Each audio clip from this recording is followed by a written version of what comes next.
Being broke might be a test.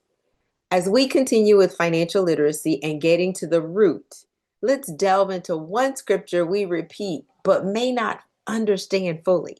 See, actions then speak louder than words. Jesus talks about money in the Gospel of Luke, not as a goal, but as a test.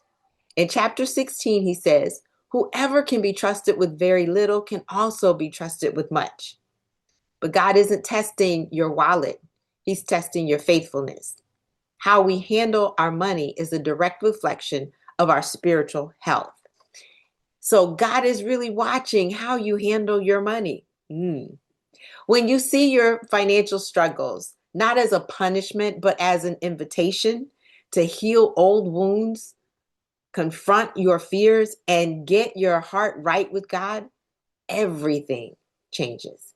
See, you stop being a victim of your circumstances and you start becoming the author of a new story. The goal shifts from just getting more money to becoming the kind of person who can manage it with wisdom, integrity, and generosity. Yes, money is a test, not a reward. This is about trust, not dollars. So before I give you a roadmap for your healing steps, allow me to read a devotion from my Sister to Sister book that's part of the Divinely Connected series. And actually, it's coming from the Gospel of Luke, chapter number 16, verses 10 through 13. And I'm going to read it in the King James. Now, by the way, it's all in red, so it's what Jesus said, right? It says, "He that is faithful in that which is least is faithful also in much. And he that is unjust in the least is unjust also in much. If therefore you have not been faithful in the unrighteous mammon, who will commit to your trust the true riches? And if you have not been faithful in that which is another man's, who shall give you that which is your own? No servant can serve two masters, for either he will hate the one and love the other, or else he will hold to the one and despise the other. You cannot serve God and mammon." Now, in Divinely Connected Sister to Sister, it is a 365-day devotional. We walk together and we do life together. But this particular one is found on page 370, and it's called Faithful in Much. And so here's the devotion. What do you chase after? God or money? As we look to prosper, we have to be careful that we are seeking for the right reasons. God is the one that makes prosperity possible, and He is also the one that promises its availability to His children. There can be no greater joy to the heart of a father than to see his children doing well and walking in everything He has afforded for them. God's heart is for your abundant living. A faithful father is the one we serve. His desire is for our faithfulness too. From little to a lot, we are tested so that we know our limits and the area we need to improve. Is your attitude different depending on what you have? Do you treat your brothers and sisters differently depending on what they can do for you? How do you handle working for and with someone else? Are you faithful to give your very best? There is a story told of a contractor that did excellent work. He built mansions and entry-level homes for so many, but always paid close attention to detail. The owner of the company, as the contractor was coming to retirement, asked him to build one last house. The contractor did what was asked, but he cut corners. He didn't put in the same level of precision that he had in all the other homes.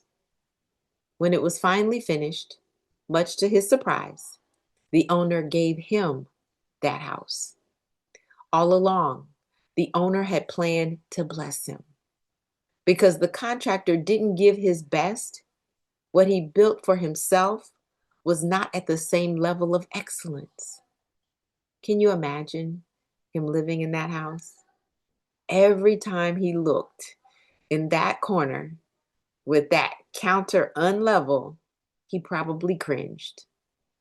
When he walked across the floor that had that dip in it that he didn't feel, he was reminded of how he wasn't faithful. Don't let that be you. Do to the best of your ability everything that you put your hand to do. This includes overseeing the money God has blessed you to manage. Now, that was the devotion, and I read it from the King James Version, but you can read it in others as well. Thought-provoking, huh?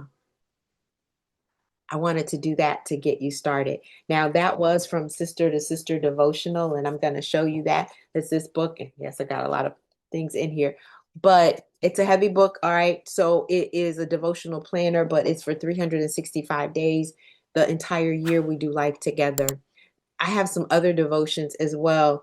Steps to Fearless Financial Freedom is part of that Divinely Connected series as well. And you can get that one too. And it only deals with finances. This one deals with personal and professional development. But I wanted to start there for a reason, because as we contemplate the test that's in there, I wanted to be able to give you a roadmap, but I had to start with you thinking, what if I'm not faithful? See, healing this heart problem as it relates to finances isn't a quick fix. It's a journey. It takes patience, it takes grace, and a willingness to do the inner work. So here's the roadmap to get you started. Read your story before rewriting it. Before you can write a new money story, you have to read the old one. You can journal and ask yourself some tough questions, just like I asked in that devotional, and ask yourself how you want to really respond and who do you really want to be. But you can also go deeper in my online course called Breaking Up with Broke. But the questions include things like, what did your parents teach you about money? What were your first experiences with money? What are the recurring financial patterns in your life? And see, you'll need to be brutally honest about the feelings that come up, whether it's shame, whether it's fear, whether it's anger. All of those can be there. Awareness is the first step. Now, when you recognize these patterns, you see that they aren't character flaws. They're just old perspectives, responses to past pain. And typically in the course, I have you going 7 layers deep, or 7 levels deep as well. Because you're repeating a pattern. Your past is still spending. But freedom starts with forgiveness. That's right. That's step number 2.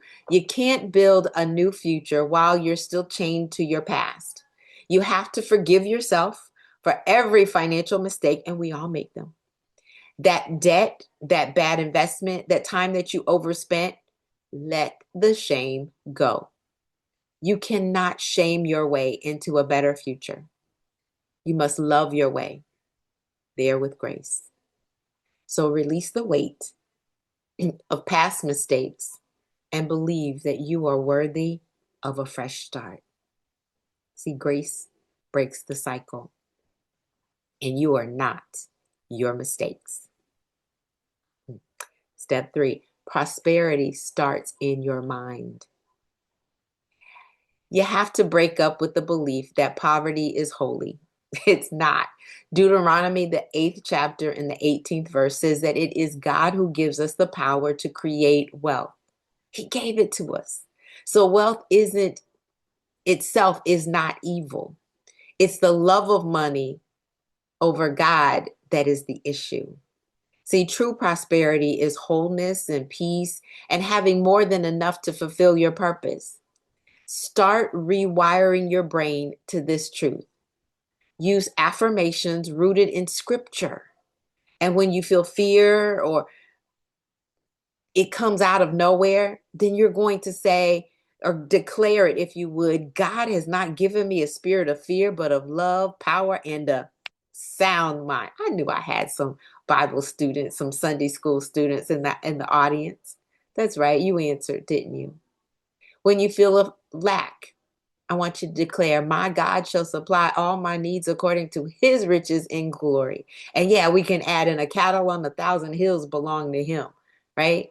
So you can also listen to my crown adjusting affirmations. There are several that are out there on finances, but go to that playlist and listen to those too. See, abundance is your assignment. You've been thinking too small. Step 4. This is where increase begins.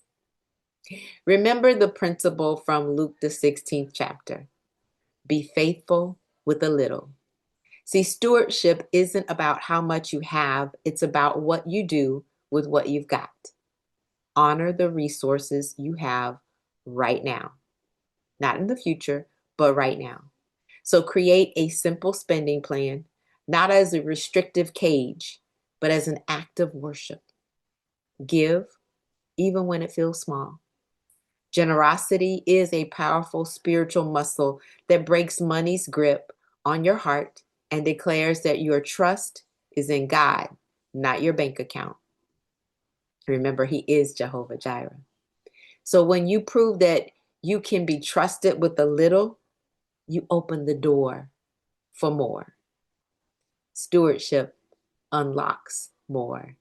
So honor what's in your hand. Step 5. You were built for abundance. Imagine a life where money is no longer your master, but your steward. Imagine it is just a tool that you use to build a beautiful life, bless your family, and support the causes that God has put on your heart.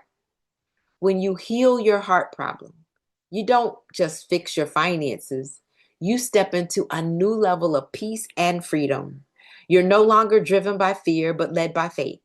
Your self-worth is no longer tied to your net worth because you know your value is sealed and is God-given. You start making financial decisions not from panic, but from a place of wisdom, confidence, and purpose. Now, this is what's available to you. Not just a debt-free life, but a rich life in every sense of the word. A life of abundance, generosity, and a deep peace, knowing that your security isn't in your bank account, but in a God who promises to never leave you nor forsake you. No, not ever. No, not ever. No, not ever. You're not called to struggle. This is your new normal. So, freedom begins here. For years, you've been treating the symptoms. Today is your invitation to heal the source. Your financial struggle isn't a sign of your failure. It's a sign that there's a deeper work to be done in your heart. And the journey starts with one step. And your first step is awareness. If this message hit home for you, subscribe for more content on healing your relationship with money from a spiritual perspective. And here's your first action step. Get out that journal and start writing your money story. Don't judge it. Don't edit it. Just get it out. Acknowledge where your struggle began. And because when you do bring what's in the dark into the light, it loses its power over you. And that is where your true freedom begins. I'm Dr. Shantae Haynes. I'm your destiny designer and also known as your biblical money management expert. I'm here to help you put feet to your faith so that you can walk victoriously. I pray that you have a prosperous, abundant, rich-filled life, the one that God planned just for you. Have a fantastic rest of your day. God bless.